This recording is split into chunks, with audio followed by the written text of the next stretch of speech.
Dead Island 2 is 90% of the way there to being everything I wanted from it. I was a huge fan of Dead Island 1. It's actually one of my favorite games of all time. The memories I have in that game of charging through crowds of zombies as Sam B, jumping around, hacking and slashing, the whole experience was just fantastic. And despite the flaws of the game and despite the clunkiness in places and things like that, I had a wonderful time. And over the years, we've seen Dead Island 2 get cancelled and revived and cancelled and revived and changed hands and changed hands. And so this release doesn't really feel real in some ways. It feels like this kind of fever dream because I'd written it off. I truly thought that it was just never going to happen. But somehow it's happened, but it does have some flaws. So let's talk about both the good and the bad, starting with gameplay, which I think is one of the strongest parts of the game because, my goodness, they have made it so much fun to just plow through crowds of zombies with baseball bats, sledgehammers, all sorts of crazy things, or to be a little bit more precise and use like little tiny knives. Like the weapon variety feels fantastic, and just the act of doing it, of fighting against all these zombies, feels really nice. But there are one or two ways I think it could feel even nicer. One of which is removing the kind of stun lock that happens to you when you get rooted in place during various animations in the combat. So for example, if you get knocked over, you get knocked down, you're rooted and you're stuck just watching yourself get knocked and then standing back up again, and then the gameplay progresses. And it's a really unnecessary, annoying hitch in your momentum that I can understand from a design perspective in the sense of we want the player to feel like there are consequences for ignoring things that would knock them down. But I just don't think this is the solution for it, because instead of telling me, the player, to be more careful of hazards,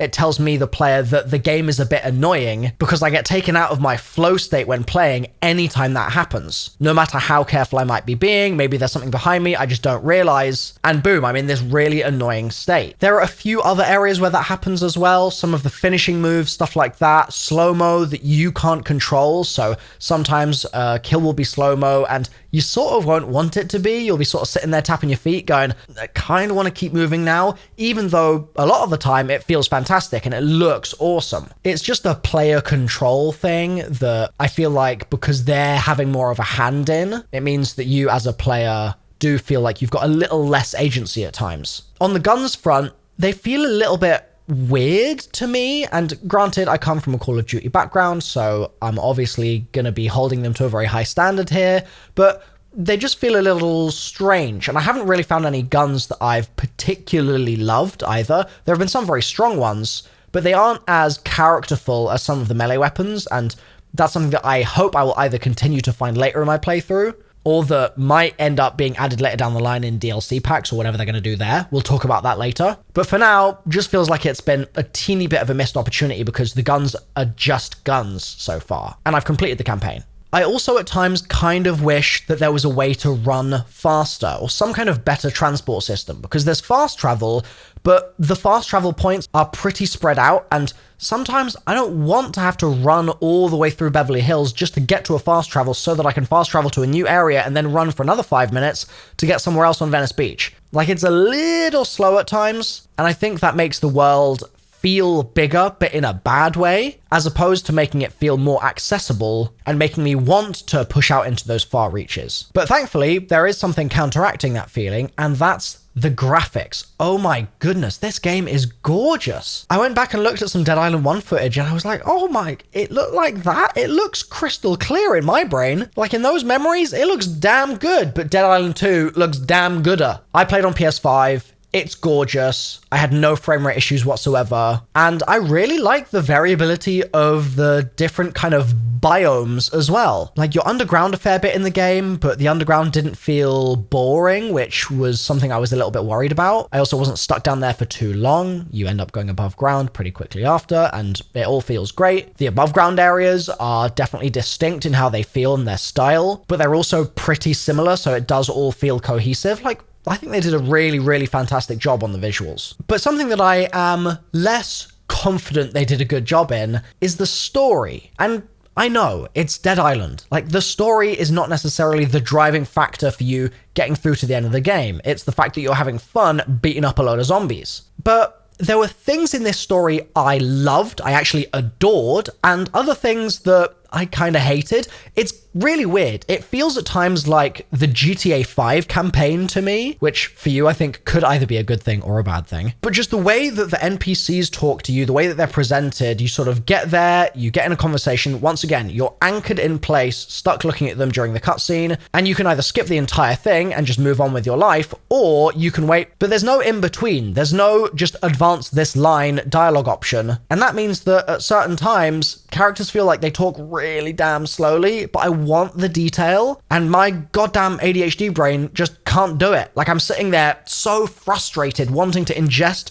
the entire conversation in 10 seconds instead of 10 minutes, and it's just aggravating, man, because I don't want to skip those cutscenes. I just wish people would talk a little bit faster, or you'd give me a way to make them talk faster. The format with quests is pretty straightforward. It's pretty much always, we need a thing, we need a resource of some kind, or go here, there's going to be some kind of doctor that's going to help you, blah, blah, blah. It's all the tropes that you'd expect from a zombie apocalypse. But then they chuck in this one character, and I'm not going to give you any spoilers here. I'm just going to say that this one character is sort of different from everyone else, and comes in at a time in the game where you kind of learn an ability that's different to all the other stuff you've done prior. I'm fascinated by their inclusion, and also at the same time, very confused as to what they're actually trying to do. It's not a spoiler for the game for me to tell you their surname, because their surname is Conrad, and they're introduced in a mission which, if you look in the game's menus, is called Heart of Darkness, which is very on the nose. But it's weird because it's very much not accidental, and I'm someone that has read Heart of Darkness like 30 times, and also really loves what Spec Ops The Line did in its evolution of the Heart of Darkness theme. Like, there is a passage through time there, Heart of Darkness, there's been other media, but also Apocalypse Now, of course, then Spec Ops The Line, and now we get here, and they sort of hint that they're going to play with it, but then they don't really play with it for the rest of the game, and it left me wanting a little bit, because they'd clearly had an idea, but they hadn't really executed on it or realized it, and I'm not sure why. And this brings me to the ending of the game, and again, I'm not going to give any specific spoilers here. I'm just going to say that I really didn't like the ending because I felt like I was just building up to what was going to be an Act 3, and then the game ended. And I genuinely was sitting there, jaw on the floor, like, are you serious?